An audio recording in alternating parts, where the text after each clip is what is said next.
कि वहाँ की व्यवस्था और जो है चौपट हो गई है। जो पहले उनकी नीति थी वह और जो है उससे ज़्यादा खराब जो है नज़र आया। तमाम तरह की बहुत सारी बातें थी जो हमको लगा कि उसमें कोई परिवर्तन नहीं है, बल्कि और जो है गर्त में चला गया है। इन्हीं तमाम चीज़ों को देखते हुए हमने यह निर्णय लिया। सभी लोगों को सबसे पहले धन्यवाद है। और आज का जो हमारा प्रेस वार्ता है उसका संक्षिप्त जो है यही कि आज मैं राष्ट्रीय जनता दल के प्राथमिक सदस्यता से मैं और अपने समर्थकों के साथ इस्तीफा देने का निर्णय किया है। और इसका पत्र हमने राष्ट्रीय अध्यक्ष राष्ट्रीय जनता दल को भेज भी दिया है। और आप लोगों के समक्ष भी हमारा आज का प्रमुख जो है हमारा उद्देश्य ही आप लोगों को भी जाने का।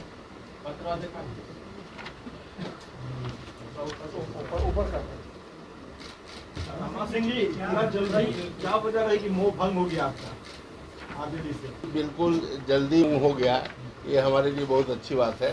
ज़्यादा लंबे समय तक रहना, और हमने देखा कि वहाँ रहने के बाद जो राष्ट्रीय जनता दल की जो नीति है, वहाँ का जो तौर तरीका है, कहीं राजनीतिक दृष्टिकोण से राज्य के हित में कहीं भी हमको नज़र नहीं आया। और इस कारण जो है हमारा मोह भंग हो गया। क्या आप आपकी पार्टी रामविलास ज्वाइन कर रहे हैं? देखिए, वो आज हमारे सभी समर्थकों से वार्ता हो रही है और कल तक यह निर्णय हम ले लेंगे। और निश्चित रूप से जो निर्णय होगा उसकी सूचना मैं आप लोगों को। आपकी पत्नी अभी आरजेडी में ही विधायक है, आप करें कि वहाँ व्यवस्थाएं ठीक नहीं है। हाँ। क्या आपकी पत्नी भी आरजेडी से? अब यह उनका विचार होगा और उनका निर्णय होगा उस पर। अब पत्नी नहीं है यहाँ हम आपके बीच हैं और हम अपना निर्णय आपको जो है हमने बताया। आरजेडी में ऐसा क्या आपने देख लिया जो आपका बहुत होना? देखिए, हम लोग तो हमेशा राष्ट्रीय जनता दल के विरुद्ध जो है 30 वर्षों तक हमारा जो राजनीतिक जीवन रहा वह राष्ट्रीय जनता दल के विपरीत ही था। लेकिन हमने समझा कि भाई एक राष्ट्रीय जनता दल का बागडोर नौजवान के हाथ में है। व्यवस्थाएं वहाँ की बदली होगी, लेकिन हमने महसूस बहुत कम समय में ही हमने महसूस किया कि वहाँ की व्यवस्था और जो है चौपट हो गई है। जो पहले उनकी नीति थी वह और जो है उससे ज़्यादा खराब जो है नज़र आया।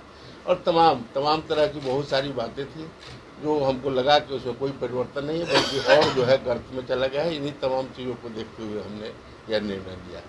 कहीं ऐसा तो नहीं कि सिंघवर और वैशाली का वो जो है वो पार्टी के व्यवस्था पर भारी पड़ गया? जी नहीं, देखिए ऐसा है कि मैं चुनाव के प्रति कभी भी बहुत, आपने पहले भी हमको देखा होगा कि चुनाव के लिए ललायित रहने वाले लोगों में मैं नहीं हूँ। मैं लोकसभा का भी चुनाव छोड़ दिया हूँ, विधानसभा का भी चुनाव छोड़ा हूँ। और लोकसभा और विधानसभा का सदस्यता मैं 30 वर्षों तक लगातार जो है मैं रहा भी हूँ। और उसके प्रति ललायित रहने वाले व्यक्ति मैं नहीं हूँ। और मैं हमेशा नीतियों पर और जो राजनीति में जो नैतिकता की बात होती है उन तमाम नैतिकताओं का जो होना चाहिए उसके आधार पर ही हमारी राजनीति रही है। मैं उससे अलग हट करके जहाँ कहीं भी देखा हूँ अवसर तो उससे समझौता मैं नहीं किया हूँ और मैं हमेशा उसे खिलाफत किया। आरजेडी में नैतिकता नहीं रही? नहीं, बिल्कुल जहाँ खास करके विचारों में संकीर्णता हो जाए, विचारों में संकीर्णता हो, वह राजनीतिक दृष्टिकोण से वैसा जगह कहीं उचित नहीं है। अपनी खामियों की बहुत सारी खामियां हैं, लेकिन एक दो खामियां जो बताना चाहें जो आपको बुरा लगा और जिसकी वजह से आप अलग हुए? देखिए, उनकी हमेशा से रही है कि पहले बात करते थे भूरा बाल साफ करो। अब जो है उनका विचार जो है किसी वर्ग विशेष को जो है लक्ष्य करना, ये तमाम बहुत सारी एक चीज़ नहीं है, बहुत सारी कमियां देखने के बाद ही मैं वहाँ से अलग हुआ।